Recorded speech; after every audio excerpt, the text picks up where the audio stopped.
Good evening, all attendees. That's what it calls you. When it says all the attendees are in listen-only mode. That's what it says. So good evening, everybody. Welcome to you all on this lovely afternoon, although I think the weather's quite varied around the country. So welcome here to Open Door. And so for those that haven't been here, this is the Open Door Show. My name's Ritchie and I'm here with the other half of propertyCEO. I have you know.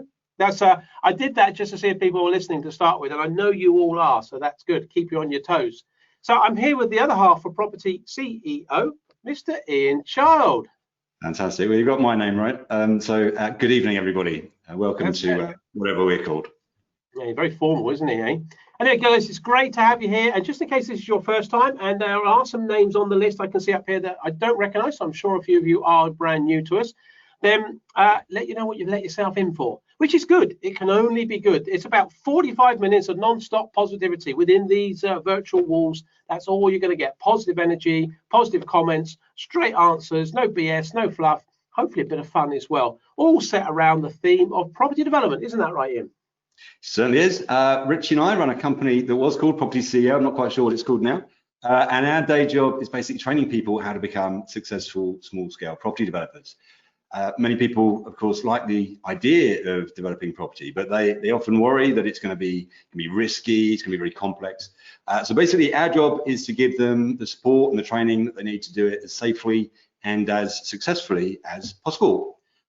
We also think that there's an amazing opportunity lying just around the corner that's going to create a lot of wealth for developers, and we want people to find out about what those opportunities are, and also to see if property development might be a good fit. So that's right, absolutely. As Ian said, this is propertyCEO or propertyCEO, which was our old name. It depends which one you prefer.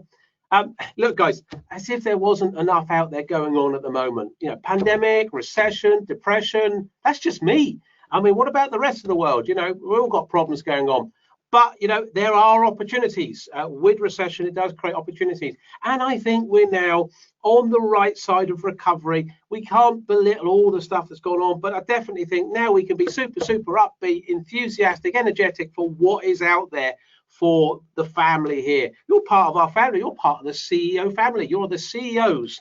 And for CEOs, there is fantastic opportunities, but only for those that seek them out for the start, rather than waiting for things to settle down and follow the crowd. So anyway, guys, lots of predictions, advice, guests on the show, all sorts of other things.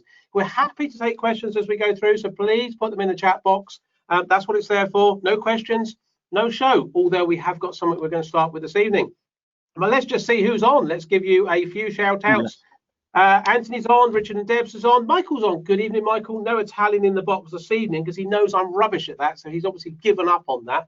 So Roma's on. Good evening, Roma. Joe's on, Richard's on. Ranjit's on from Property Investor News. Don't mention Property Investor News, www.property-investor-news.com. He's put that in the chat box already. You see that? Vaz is on, Anthony's on. Now, we've got a guy on here, and he's called himself Dutch. And he's called himself, I don't normally give out surnames, okay, because people, we don't do that from a GDPR point of view, but he's called himself Dutch Barnes. His name's actually Bob. And he thinks he's fooling us by calling himself Dutch because he's looking at barns at the moment. He's looking at barn conversions. He's one of our students. Bob, you've been found out. We know your name is Dutch. We're going to call you that from now on. Anyway, Daryl's on, Clive's on, Dom and Alison are on. They said they're both on together. Raj is on, Ian's on, Nick's on, Tim's on, Paul's on. Give us a hands up if you can hear and see us, please. Give us a quick hands up if you can hear and see us. Yes, guys. Thank you very, very much. Good stuff. And Anthony says, hello, everyone. Richard and Deb's a little bit formal this evening. They said, good evening, Mr. Childs and Mr. Ritchie Clapson. You got an S on the end of your name. That's good. Evening, chaps, says Dom and Alison. They're very friendly bunch this evening. Very friendly. And no mention of food as well, which is good, because on Saturday's show, I was getting rather hungry, I have to say. I could almost smell the bacon coming off the viewers. But that's no good for you because little do the audience know, actually, I'm surprised we actually made it to the show because we actually just been for a run. We actually planned to go for a run a little bit earlier today, but we didn't. Trying to push each other on. So we actually did a run just before the show. And I have to say, one of us was puffing and panting a little bit harder than the other. Yeah, but I've worked out actually that you didn't stop talking from the moment we left to the moment we came back. So it's obviously, I reckon you could market that. I reckon that just gives you that extra 20% more that goes into your effort. But I like to run in silence, maybe a bit of music, but I got claps all the way through. I thought it was a meeting opportunity. We had things to discuss. I used the time usefully. Ranjit says, you did say we are family. Yeah, we are family, Ranjit. We're all family. All here we're all family. Anyway, guys, let's crack on. Please put some questions in and ask us any questions you want. Chris says, evening, gentlemen. He's got a little thumbs up on there and some little face. Can't quite make out what that is on the screen. But Chris, good evening to you. So anyway, guys, look, we've been having quite a lot of planning discussions recently. There's a lot going on about what's happening, what's coming up, where the opportunities are. So we thought this evening we'd actually kick off and do a bit of discussion around where things are happening, what's going on in terms of planning. We did a session with some of our students the other week, and we were talking about with a planning consultant what might or might not come up. And so we're having lots of these chats at the moment. There is a paper out. It's about planning for the future. It's just showing that on the screen. Hopefully you can see that. Take a screenshot of that if you want. Just snap that. I'll hold that there for a few seconds. I'll just move it slightly to the side so you get my lovely, glorious image just alongside it. Anyway, that document is all about, what the government is doing, what it's talking about, what it wants to introduce in terms of planning reforms. This was written a while ago, but it gives a good insight of what we think is going to come up. So we thought we'd have a little chat around that this evening. So Ian's been having a good trawl through that because, well, I struggle with big, long words, so it's a little bit complicated for me. So delegated the task in true fashion to Ian. So Ian, exactly what have they said and what can we look forward to from this paper? Exactly. Well, I'll try and keep the words quite short. So as Ritchie very eloquently said, Planning for the Future was a document the government published back in March. And of course, the world was a slightly different place then, certainly when they set out their kind of timetable and their plans. So some of the contents and some of the things that they reference have now kind of been set back by an indeterminable period. But I thought it'd be useful to kind of explain in kind of broad brush what it is that they're looking to change and how that's likely to impact the world of property generally, but more specifically property development. So there were three main pieces of legislation that they're actually going to look at changing or introducing. The first one is called the Building Safety Bill, which they describe as the biggest change in building safety for a generation. No detail, no indication of exactly what's involved in that, but fairly obviously it will do what it says on the tin. So the key focus in safety going forward. The second piece of legislation is going to involve the renting sector, so Renters Reform Bill, and basically what they're looking to do there is provide greater stability for people that rent their homes. There's been a lot of news about renting and lots of concerns in the rental sector. I think we suspect that we're likely to see more of that soon as unemployment rises, as we get to the end of the furlough situation, and potentially we end up in a situation with more people unable to pay rent. Then it may be the government may be forced to intervene in the rental sector anyway. But a renters reform bill is what they planned. And then perhaps from a development perspective, most importantly, a planning white paper, which was due to be published by the end of this month. That's not going to happen as far as I can tell. I suspect it's going to be pushed back maybe in the autumn, but certainly it's very much on their radar to get out, I would hope, this year. And in essence, the government recognizes that the planning system is too complex, it's out of date, and in essence, it doesn't really deliver enough homes. So what they're planning to do is to give it a massive overhaul. So modernizing the whole system. And the two key elements they're going to be focusing on are speed, so being able to get planning applications through more quickly, and also using technology. Anybody that has encountered the planning system of late will know that technology possibly isn't the kind of front house when you engage with it. And so it's fallen behind the times. There's a lot that can be done on the technology side to make it simpler and quicker. So yeah, those are two key areas that they've said they're going to be focusing on.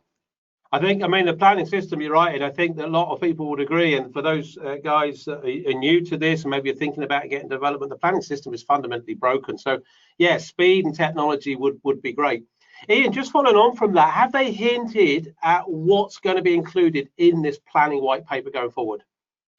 Well, that's again some pretty strong hints. A bit of it is general, but there are some specifics.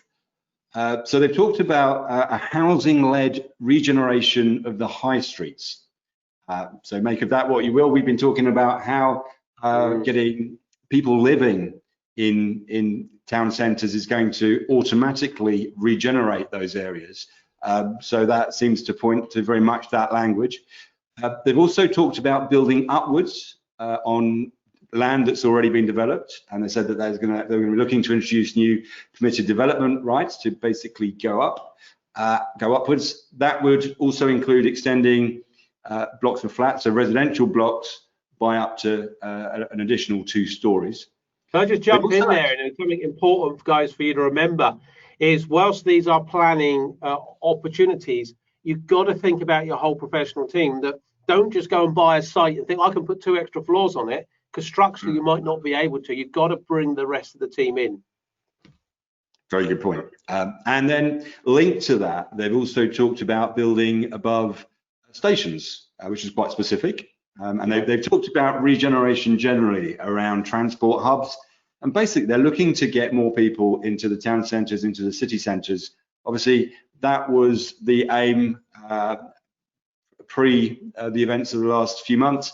It remains to be seen. There's obviously going to be a few views on that now from the house buying public, perhaps. But even so, that is the prime aim of, in terms of their objective, building more homes in and around those transport hubs. Interestingly, they also single out brownfield sites and made a very big point about this, that they want people to build on brownfield sites. They're going to create a register of brownfield sites, and their kind of tagline was the government will back brownfield. So which is, you know, it makes a lot of sense, building on what's already there.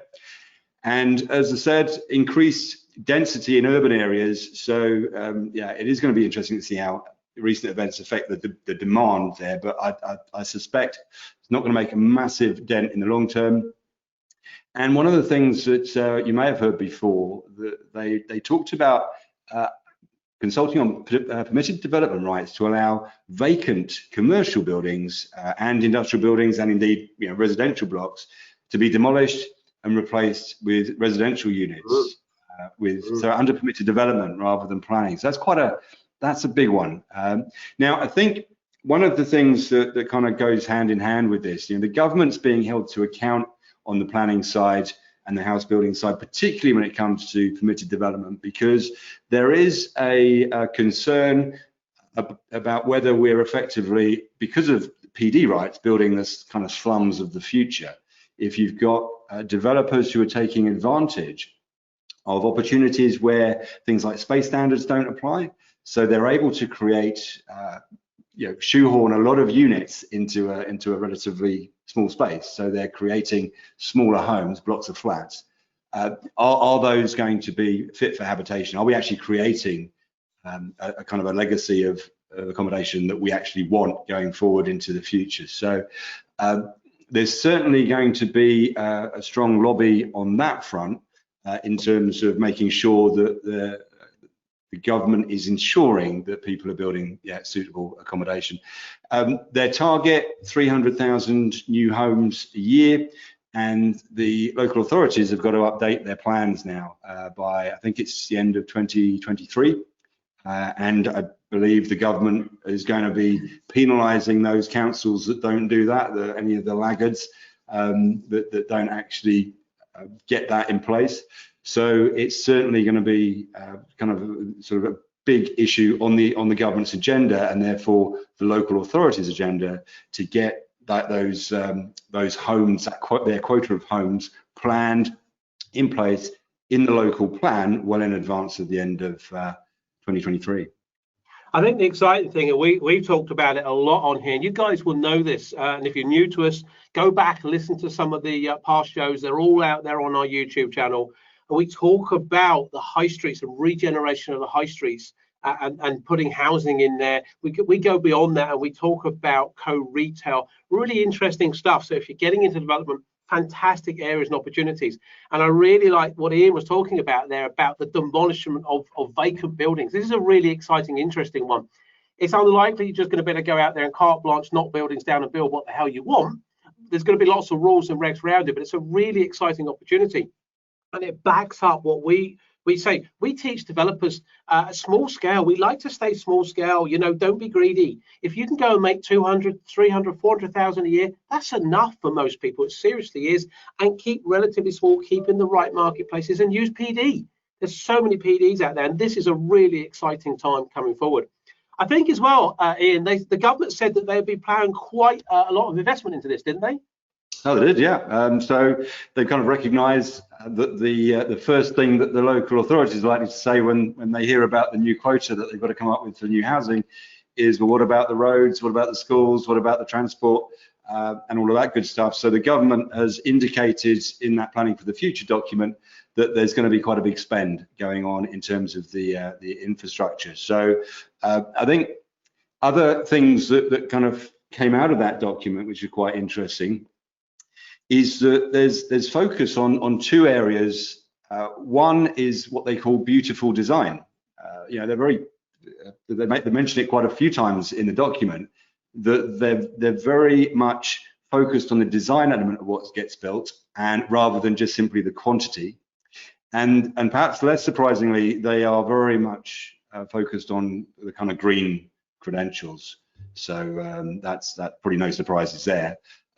They're also doing quite a lot of stuff on the actual planning process as well. So we can expect to see a reform in the planning fees. I think one of the big bugbears that all planning consultants have, and therefore developers, is that planning departments are woefully under-resourced. And what tends to happen and can happen in planning departments, there are benchmarks that are set down in terms of timescales for planning applications to be considered. But of course, if you haven't got the resources to do it, it makes life extremely difficult. And what that can end up with is delays being effectively artificially introduced to simply defer the decision date, because there's not enough resource in the planning teams to actually get the job done. So one of the things that one assumes that by, I guess the planning fees are likely to go one way, but that resource is then going to allow for there to be more resource in the planning departments, and then one hopes shorter timescales in terms of getting it's going to underpin some of the short timescales and getting planning through. They're also interestingly considering giving a rebate of fees for planning appeals. So if you put your planning in and it gets rejected, and then you put it into appeal and it gets overturned, accepted, then there's suggesting now that you should be eligible to get your planning fees back, which I think is quite an interesting one. Obviously, there is an acute sensitivity within the planning department of the fees, that the income that there's driven that covers the cost of the planning process. So, and there is a very high, I forget what the number is, but a very significant proportion of planning applications are overturned on appeal, much more than you'd expect. And so I think the government's, I assume their plan there is to make sure that the job's done once and done properly, and that there's less frustration in the system for applications that are made, perhaps rejected more spuriously than they should be, and then overturned on appeal, which just creates a time delay for everybody, specifically the developer.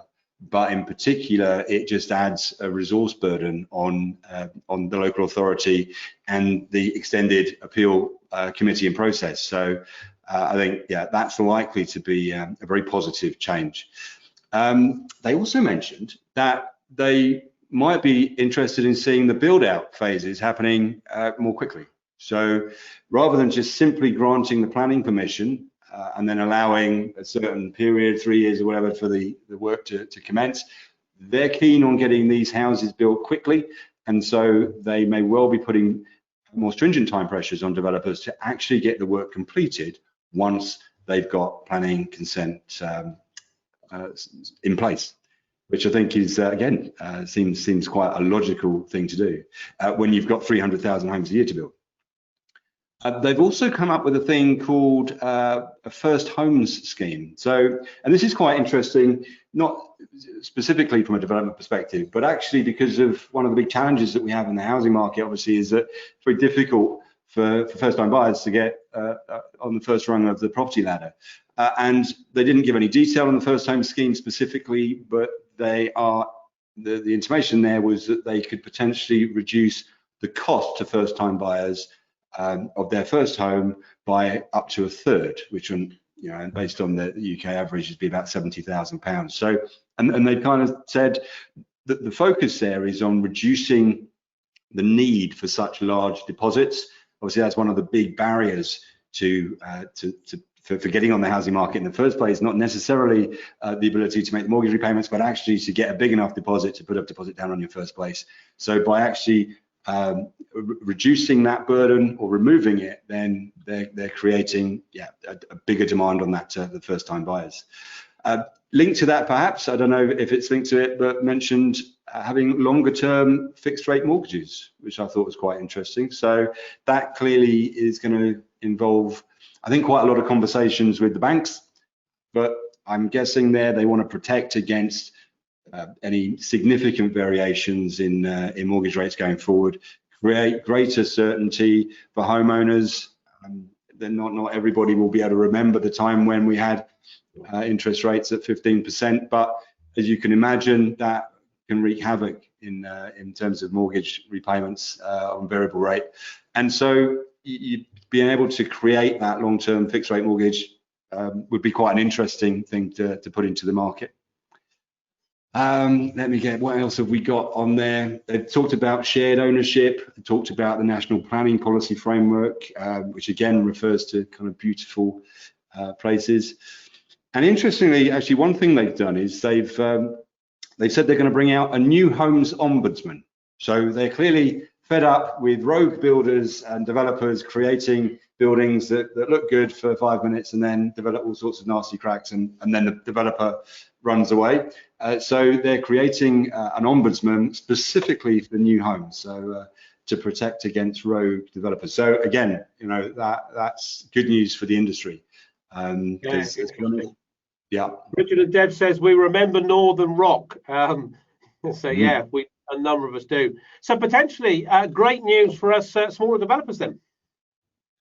Yeah, I think in essence, it ticks all the boxes, doesn't it? Because the brownfield sites we've talked about, they're the ones that are likely in many cases to be too small for the larger house builders to take on. They're not likely to be great sites for self-builders, so they're kind of small multi-unit opportunities. So they're right up our street when it comes to the sort of things for small-scale developers. They're absolutely perfect. If the government is going to continue to use permitted development as the tool, to kind of crack the nut, to get this thing, make things easier, then I think that's all good. We've seen the benefits of PD in so many areas, whether it's how it streamlined things from a residential perspective, building extensions on homes, how we've seen it in commercial, light industrial. So extending that further, I think, providing it's done sensibly and we're able to keep, mitigate some of those concerns about the types of buildings and the quality of the buildings that get built, then I think that's fantastic.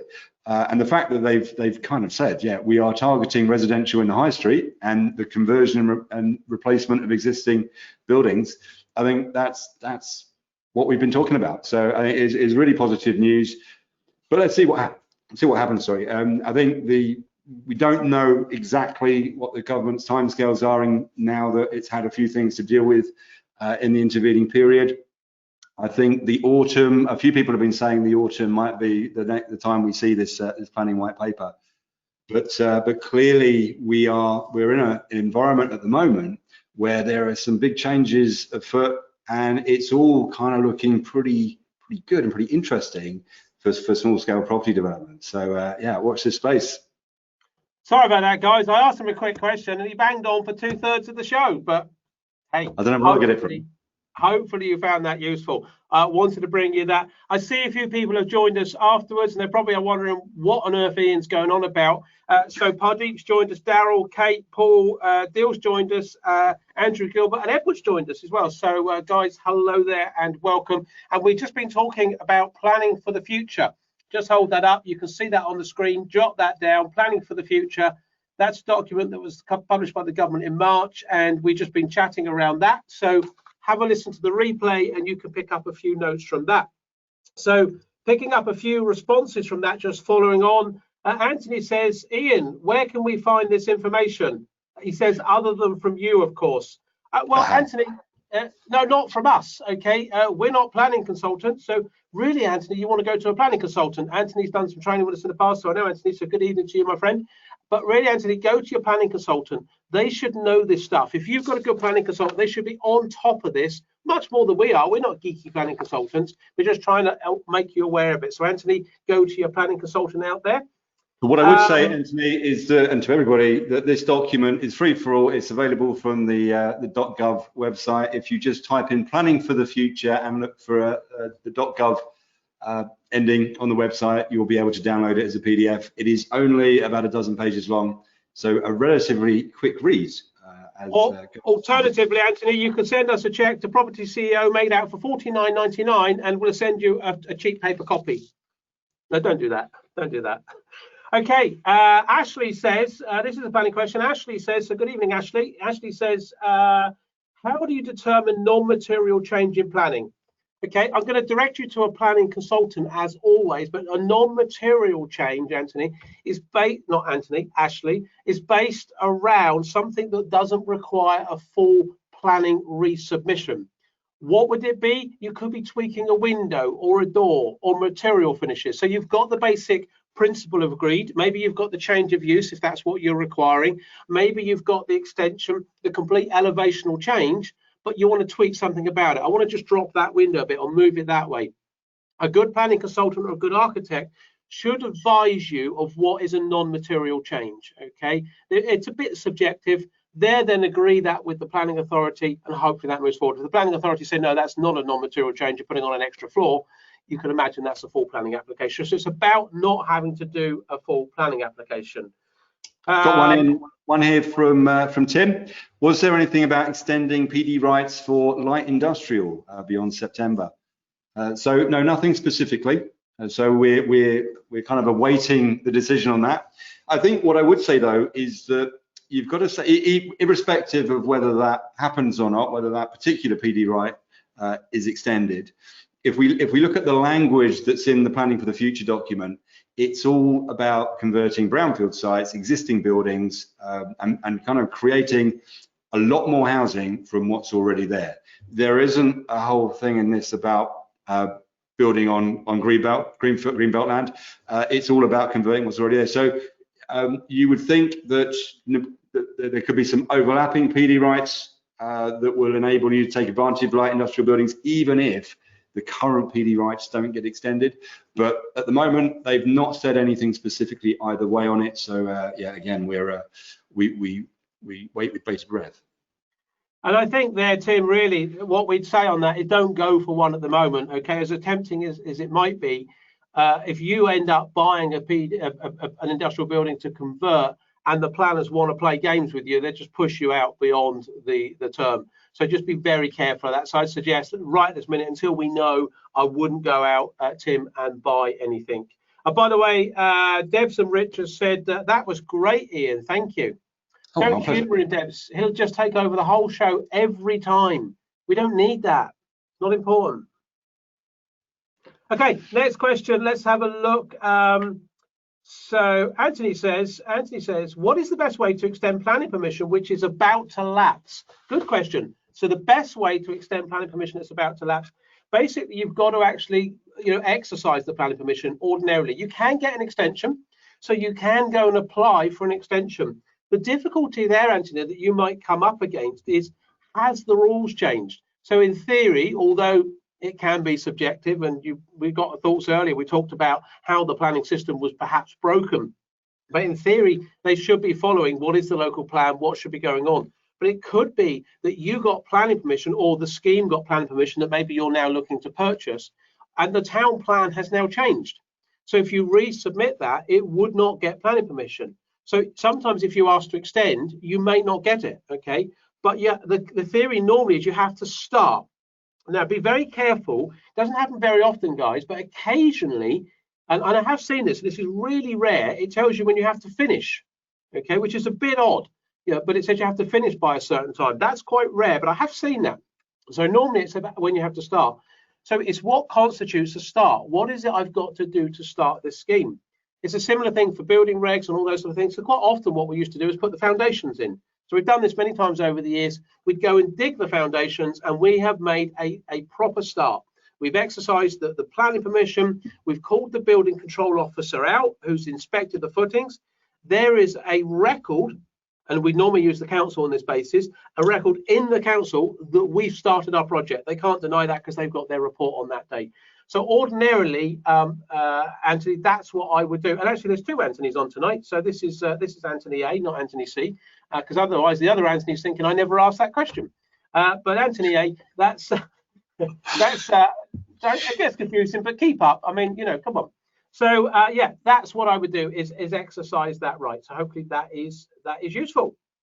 Great stuff. Clive's asked a question. Do you think that the situation with COVID-19 will change some of the guidelines in the white paper? Well, before I answer that, Anthony A says, thank you, Ritchie. Anthony, it's a pleasure. So are you going to answer that one, or am I? Yeah. How do you, is it one that you feel up to? Okay. Do you think that the situation with COVID-19 will change some of the guidelines? No, I don't think so, Clive, and good evening to you. Clive's one of our students last year, actually, and I spoke to Clive just last week. So Clive, hope things are going well for you. Sorry, it's just like a little, it's like Ranjit says, are we actually family? Yeah, you're all family. You all seem to be related to us in some way. I feel like we should adopt you all as our CEOs. So I think the thing with the white paper, I think it's been delayed. So they're focusing on other things, or they have been for some time. But fundamentally, what is COVID going to change? Now, a lot of people, I hear a lot of noise in development circles, and for my money, it is noise, where they're saying, oh, it's a different world. Oh, my word, social distancing forever. No, we won't. Don't be stupid. We won't have social distancing forever, okay? If you could think about this, all the best brains in the world out there are trying to find either a vaccine or a treatment. So if I'm a betting man, and I'm not a betting man, but if I was a betting man, I'd bet you they're going to find a treatment, probably before a cure. I've no idea. I'm not a chemist. I've no idea, but I suspect they will. One of our students was actually a chemist, and he said, yeah, there's a lot of existing drugs they will test, and it will probably slow it down, if not completely treat it. So I think the reality is, before long, we'll have something which means that it is, and I've used this term some months ago, an acceptable level of death. Because at the end of the day, Clive, well, we all go on motorways, and we accept that so many people die each year on the motorway, okay? And that's an acceptable level of death.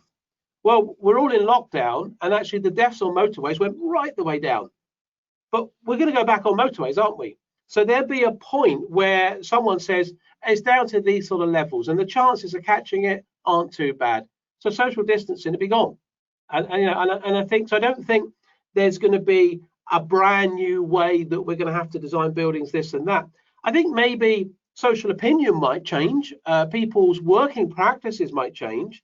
People that know us know this is how we did business anyway. We have our program is an online program. That's how we teach people. So the only advantage at the moment is that Ian and I can't both sit in the studio together, so we don't have to sit next to each other. Which massive advantage. We're both happy with that. But particularly since we went for a run just before the show, so as long as you can't smell, you're okay. So I think the thing is, there'd be some people who go, well, I want to work in a different way. That will necessitate, Clive, people thinking about maybe providing different working environments. And for those that have seen it, we've talked about what could come up in new office environments where the opportunities would be. In fact, look, just whilst we're mentioning this, if no one has seen the webinar that we've done, and some of you will have done, some haven't, I know some people have gone off and seen that, pop onto our website, propertyceo.co.uk, not property-o, propertyceo.co.uk. And on there, on the homepage, there's a webinar called Why Now? We put that together right back in the middle of the pandemic, because people were asking us, well, okay, all this is going on, but why are you saying now is a great time? Now, it always is. The minute you start entering a recession, it's a great time for opportunities. It really is. There are people in 2008 that made a lot of money. And we strongly advise, in terms of our values, don't do it at the cost of someone else's downfall, but be prepared, ready to take those opportunities. So worth jumping onto that webinar. It's a live webinar that we put together. We recorded for an audience, and we put it up. And it talks about where the opportunities are going to be in the office market, in the retail market. Ian touched on them earlier. So worth diving on and having a watch of that webinar. So other than that, Clive, I know this is a long answer, but I don't think fundamentally things are going to change. Hopefully that's answered your question. It's interesting. I think Richie's point about businesses, I think, is very, very important. So at the moment, people are kind of feeling the pain of lockdown. And without a doubt, that's going to influence some buying decisions and people moving out of city centres and so on. But I suspect that it is the long-term financial impact on businesses of being able to implement home working, which they've been forced to do, and then what people's decisions are on the back of that. That's maybe going to be the bigger long-term decision. Because let's be honest, the reason people live in towns and cities is kind of twofold. Generally, one is because that's where they like to live for the socially, but also because it's convenient for work. So you could definitely imagine that there's going to be a restructuring of some of the commercial markets in terms of the commercial buildings, and a number of larger organisations in the capital and places like Birmingham, Manchester have already said that their future plans are no longer to have thousands and thousands of people working in big call centres in the city centre, but instead to have much smaller units. So that's going to be an interesting dynamic for what happens in the middle of our towns and cities. Are the landlords of those buildings going to see rents plummet? Are they going to be forced to divide those units up into smaller units, because the demand now is for those businesses to have sort of like a smaller head office with many more people home working?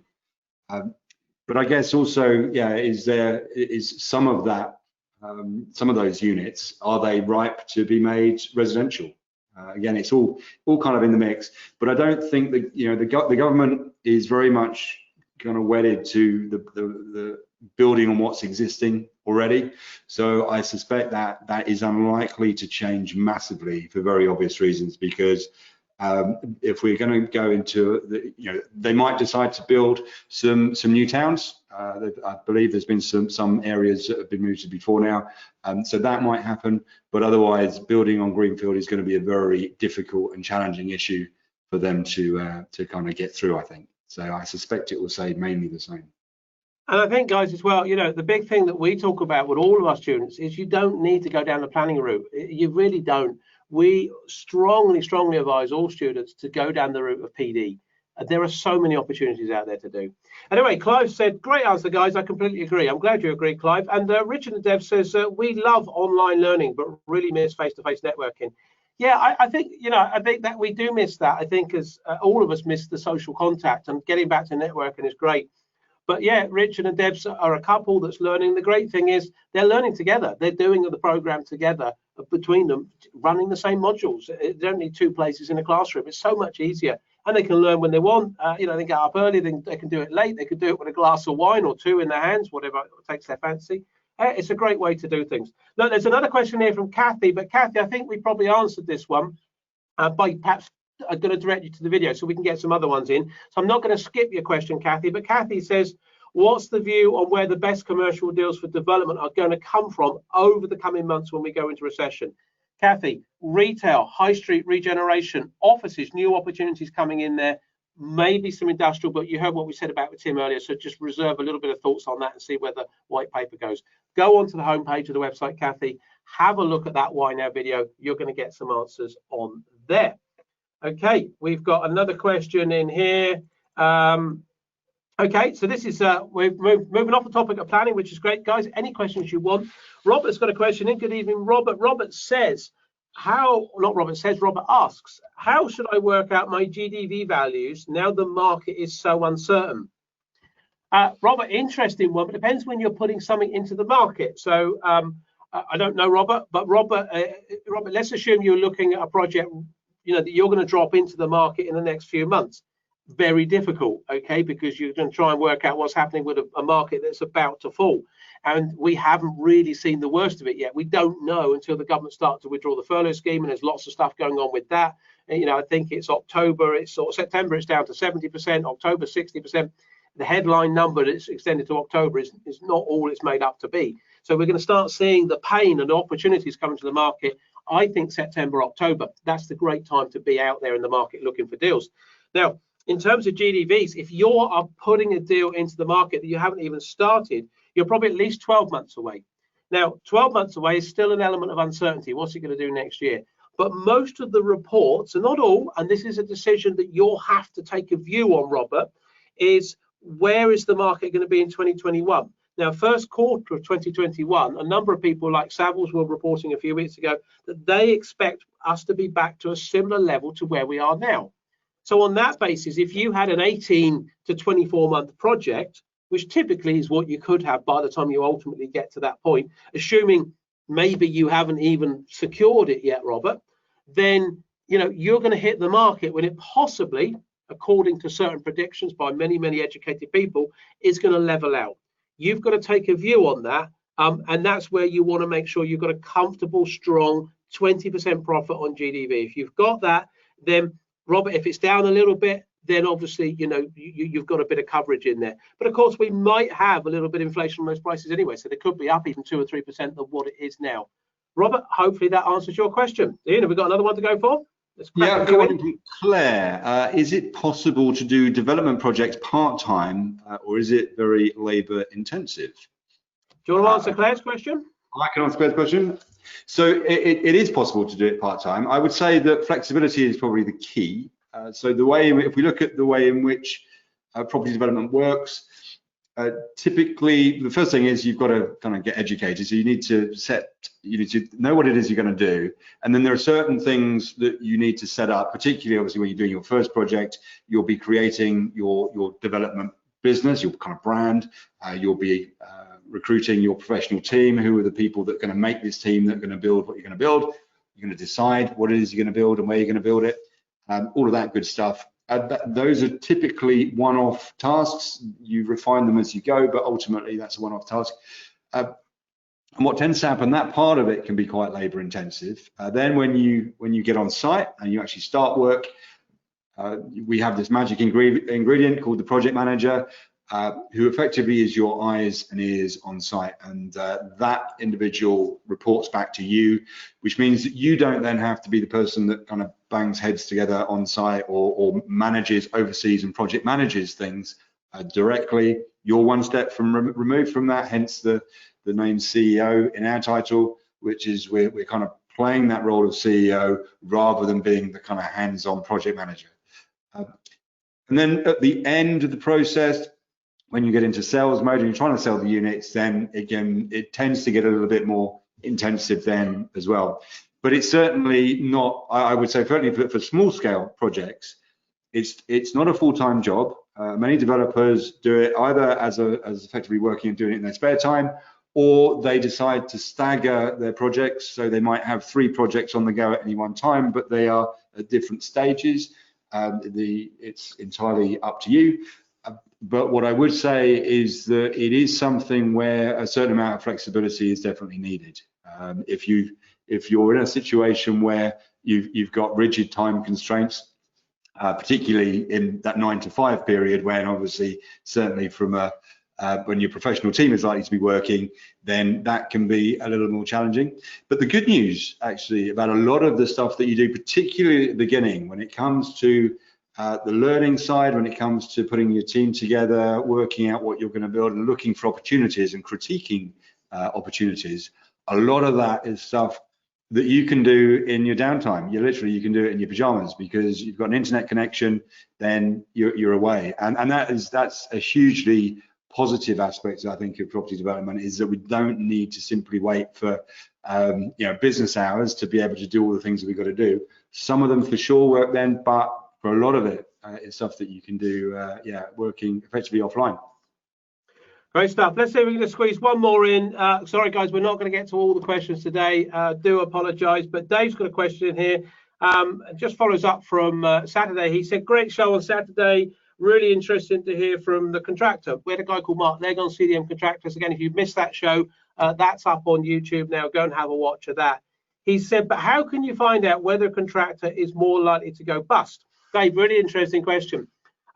What I would do here is get your accountant to investigate that. And so really what you're going to be looking at is what the contractor's turnover is, what all their track records are, how liquid they are, okay, what their net asset position is. So a good accountant would better look back at their previous accounts, assuming, they've submitted them, or ask for some copies of them. And they're better see whether this contractor was vulnerable even before maybe COVID. I'm assuming you're thinking about, this time right now. They're then better say, okay, can we have some updated projections? So if a company had, a certain amount of turnover and related to that a certain amount of overheads, and actually how much work have they now secured? So if it's a £4 million turnover contractor, but now actually looking in his next 12 months, he's only secured £250,000, it's likely that he's going to be in some serious trouble. So what has he secured? And of course, depending on how far he is through his financial year. So you need to get some feedback from the contractor on that. The other thing I would do is go and have a look, okay? Go to their sites.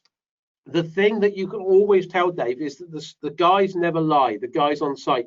Now, you can go to sites with a bit of social distancing these days. I'm sure you can do that, or you can have a call. But if you walk around or you talk to their professional team, you'll soon find out whether the guys have been paid or not paid, or go and have a look at some of their current sites, because you'll soon see whether there's no activity, they're short of materials.